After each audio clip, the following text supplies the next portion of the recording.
that a lot of things that we want to do, a lot of places we would like to go, a lot of things we would like to experience, and we just stop at but, and we build a case. In fact, I was reading something the other day that talked about but. It says but is an argument for our limitations, and when we argue for our limitations, we get to keep them. See, but will cause you to procrastinate, but will cause you to hide out behind fear, but will cause you to come up with all type of excuses that you can validate your inaction and not acting on your dream.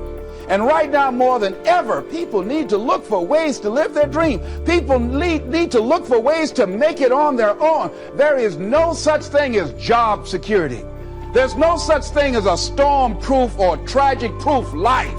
There are no guarantees today, ladies and gentlemen. The illusion is gone. There was a time when we graduated from high school, you were told, go to college and get out, and you go and work for a corporation for 30 or 40 years. They'll give you a gold watch and you'll retire. Special announcement, that day is gone. That day is gone, never to return again. So instead of people living in fear, feeling stressed out, feeling powerless, feeling like victims, I think it should be a time that we need to begin to look at ways that we can become an active force in our own lives. Look at ways when we can decide to take charge of our own destiny. Look at ways when we can decide to design a life of substance and begin to truly live our dreams. And it's time for people to decide, I'm ready to get on with my life. Shake somebody's hand on your right and left. A guy named Bob May say this, don't let nobody turn you around. Do that right quick. Now, you know, a lot of people say, I'm going to live my life one day when things get right. When I get all my bills paid. When I get my feet on the ground. I say, what have you been walking on? See, there are no problem-free moments. A guy named Dimples had a record one time called, If It Ain't One Thing, It's Another. And I say, if it ain't one thing, it's 12 others. Always something there to build a case on why you can't move on, why you can't grow to the next level, why you can't begin to manifest your greatness, why you can't begin to live life on your terms. Always something there to block you, to keep you where you are, and keep you from beginning to develop your true greatness. Always some fear. How do we handle it? And I'm saying that if you've been hiding out behind but, if you've been using the fact that you don't have enough money or you don't have the education, take it head on. Go get the education. I was saying to a guy the other day who was saying, I said, how old are you? He says, 47 years old. I said, your sister tell me that you can't read. He said, that's right. I said, why? Well, you know, I didn't go to school. I said, excuse me, how old are you? I'm 47. 47? Yes. And you can't read or write? Yes. Have you ever heard of adult school, adult education? Have you decided that you should learn how to read to begin to expand your world? Why are you using that as a racket? Why don't you decide now that you're going to expand your world? That if other people can learn, you could learn too. Well, it's hard for me. Have you been and sat in a class yet? Have you signed up yet? No, I haven't. See, a lot of people say no, ladies and gentlemen, to things, and they don't even know what they're saying no to. They haven't even challenged themselves. He hasn't even gone to sit into a class and say, teach me how to read. Instead, it's been easier for him to go through life, he thinks, trying to play a whole con game, pretending he knows how to do something that he doesn't know how to do. And you know what? Most of us go through life like that. Most of us go through life pretending that we're satisfied where we are, pretending that everything is okay, pretending that we don't have any special goals or ambitions or desires, when really deep down inside we do really want more. But if you look at our behavior, if you judge based upon what we do, that really will tell you some true stories about people, because you have to judge a tree by the fruit it bears, not the fruit that it talks about. See, a lot of people pretend that they want more out of life, but all you have to do is watch their actions. That will tell you something. So I used to pretend that I wanted to lose weight, but how could you tell I was pretending? Watch me when I have a piece of sweet potato pie. Let me get within walking distance of some peanuts, some potato chips. See, I was pretending that I really wanted to lose weight. No, you just watch what I eat. I tell you what I'm seriously committed to. People tell you, oh yeah, one day I want to have a restaurant. See, they're pretending they want to go into business for themselves. They're not serious. How can you tell, Les? Watch their actions. Watch what they're doing. The proof is in the pudding. So if you want to do something, if you thought about something you want to do, take it head on. Decide that you're going to start looking at it, start doing research on it, start tackling it, start becoming involved in whatever and wherever it might lead you to begin to explore the possibilities in that particular thing that you're seeking, so that you can begin to learn all you can about it. Decide that you're going to face it, that whatever shortcomings you have, that you're going to strengthen yourself there. Whatever training that's required, that you're going to go get that training, that you're going to get started right now. George Washington Carver would say, do what you can where you are with what you have and never be satisfied. S.B. Fuller used to say, and you heard Joe Dudley talk about, always strive to be more than that which you are. Yeah, don't get satisfied with yourself. Always know that wherever you are, you can enjoy more, that you deserve more. But most people, you know what they do? Most people go through life quietly and safely tiptoeing to an early grave. Find out what it is you want and go after it as if your life depends on it. Why? Because it does. People that have found their passion, people that found the things that they love, people that have found the things that they can pour their lives into, those people live longer. I was in New York and I had to do a seminar at a special church, and a guy by the name of Reverend Johnny Youngblood. And I said, how is it that you were able to build this big housing facility and got all of the various community and religious groups together to have this dwelling for 2,000 residents that were once homeless? How were you able to take on this responsibility? Wasn't it overwhelming? He said, the kind of work I do, he said, it's in me. I've got to live what's in me. And I think that's everybody's desire in life. You've got to live what's in you. Life is just too short and unpredictable. But what do we say? But there'll always be tomorrow. Oh no. There's no guarantees you're going to show up tomorrow. There are a lot of people who were here yesterday that they're not here today. There are a lot of opportunities that were around yesterday. They're not here today. Oh, you can wait, but you know what Abraham Lincoln said? Well, good things might come to those who wait, but only the things that have been left over by those who hustle. So who want to go through life picking up leftovers? You deserve much more than that. The leftovers is somebody's left you. So take it head on, begin to explore. Here's something else. Decide to do it now. Decide whatever you want to do, that you are now going to become actively involved right now, exploring the possibilities for you. That you're going to look at it and do just a little bit of it right now. When I decided to become a speaker, I didn't just quit my job and just ran out and say, I'm a motivational speaker. No. What I did was I decided to start looking at other people that were involved in the speaking profession. I volunteered to work with some speakers so that I could learn. Whatever you want to do, get your feet wet. Gain some experience doing some volunteer work in the area and find out whether or not this thing you want to do will fit for you. A friend of mine told me he wanted to have a restaurant. I said, have you ever operated a restaurant before? He said, no. I said, well, really, you don't even know if you want one. I said, what's your expertise? What do you bring to the table? He said, I can cook real good. I said, well, what about the management side? What about the business part of the restaurant? You're not going to be cooking all the time. Somebody's got to receive the money. Who's going to manage the personnel? He said, you got it right. You got a point there. So this guy got a job in a restaurant in the evening time on a part-time basis. After doing that for a while, he said, you know what? I think I just want to be a chef. He said, after working there, people didn't show up to work. He said, it's hard to find the help. People weren't responsible. The headaches, the guests were just giving him problems day in and day out. They weren't ever satisfied. He said, no, I just think I'll stick to cooking. See, you got to find out what fits for you. Because you might decide that after you go up in there and examine it and experience it and get some experience under your belt on it, well, you say, this is really not what I want. This does not fit for me. So decide that you're going to do that. Now, John H. Johnson said something that's very important. He said, there's no defense against an excellence that meets a pressing public need.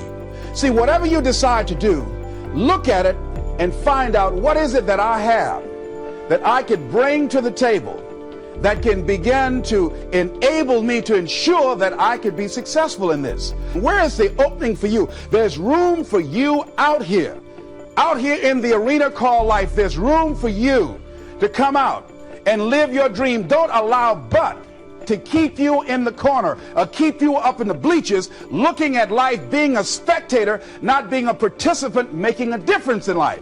I believe that all of us came here with something. All of us showed up to give something, and that nobody's going to give that service that you have to give. No one's going to produce your product. No one's going to write your book. No one's going to open your academy. No one's going to begin to create your daycare with a special curriculum to help to cultivate the high self-esteem in our children. That's your idea. And if you don't bring your idea out here, when you die, all of us will suffer because we've been deprived of your genius because you allowed but to keep you in the bleachers and not pursuing your greatness. You take it to your grave with you. And that's what most people do. I think that's why the guy said that many people die at age 21 and don't get buried until they're 65. They're walking dead. You can tell them by the way they walk. How they look in the face. When they speak to you. I was giving a speech at this high school, and a lady came after school. She said, "Mr. Brown, I want to talk to you about my son." I said, "What is it?" She said, "He's not motivated." I said, "I wonder why." You got to have energy, ladies and gentlemen. You got to have life. If you're excited about what you're doing, even in the area of selling, you know people don't buy because of logical reasoning. People buy because of your way of feeling.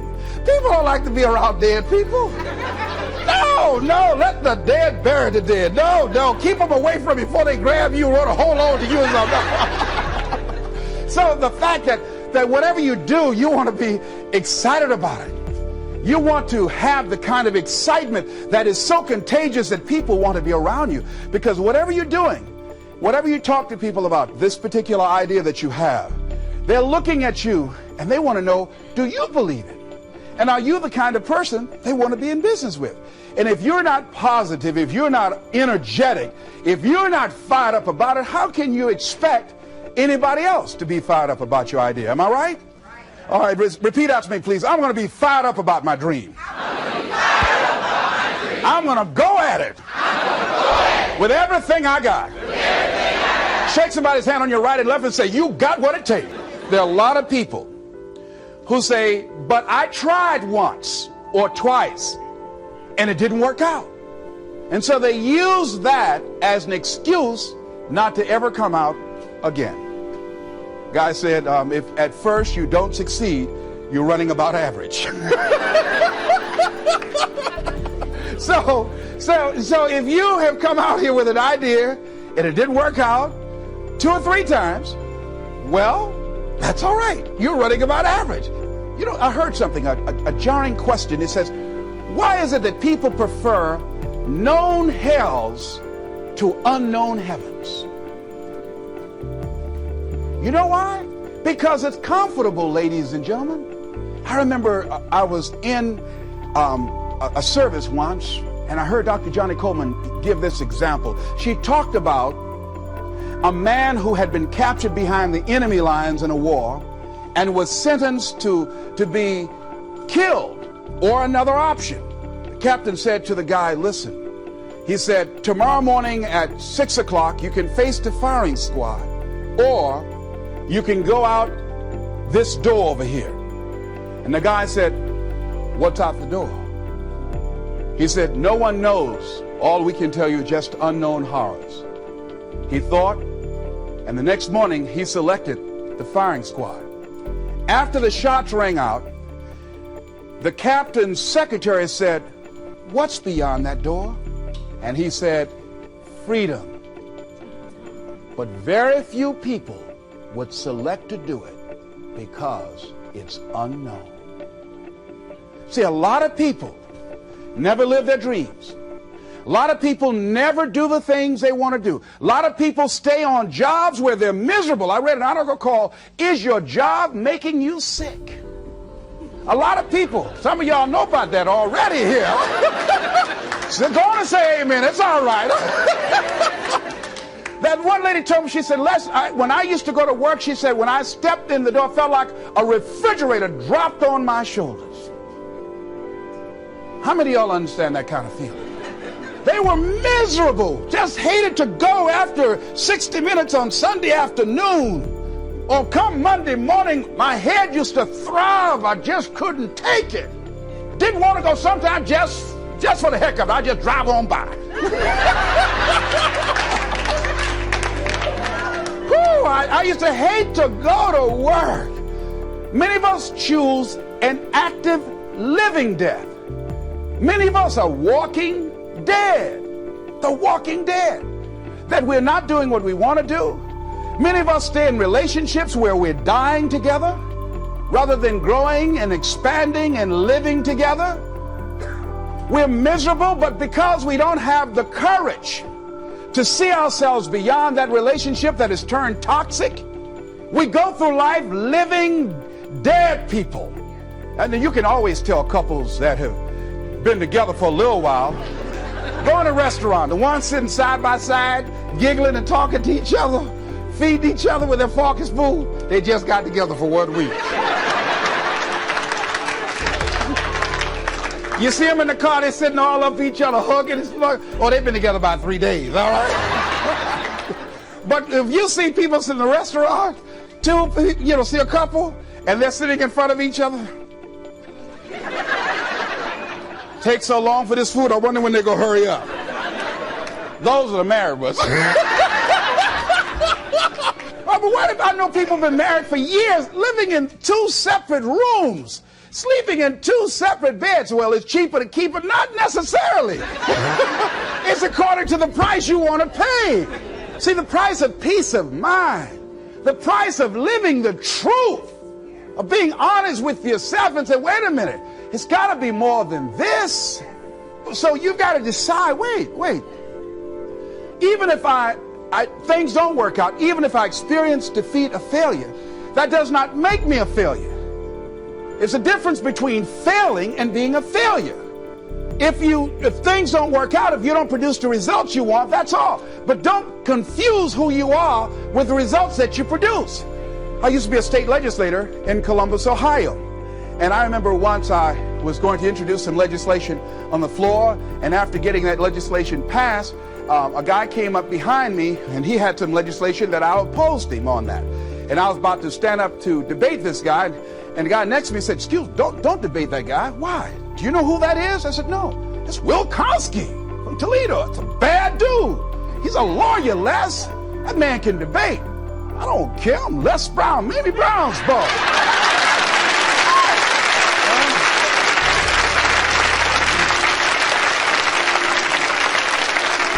So I raised my hand, Mr. Speaker. He said, the gentleman from the 29th House District? I said, yes, sir. To tell the gentleman I'd like to take him on. Challenge him on this legislation. He said, Will Kosky said, I would more than like to, Mr. Speaker. Everybody would say, whoa. I asked him some questions. He responded. I say, I wonder why I asked that man that question. Will Kosky wore me out. I mean, I was so embarrassed, I just limped back to my room with my yes, I can attitude. However, here's what I learned. When you win, see, if I win a debate, I win because of what I know. When I lose because what I don't know. So I had to check out, what is it that I did not know? I wasn't prepared. I did not do enough research. I did not do my homework. So he handled me like he wanted to. So I came back again. I waited on some other legislation, did my homework, but he was more than able to take me out again.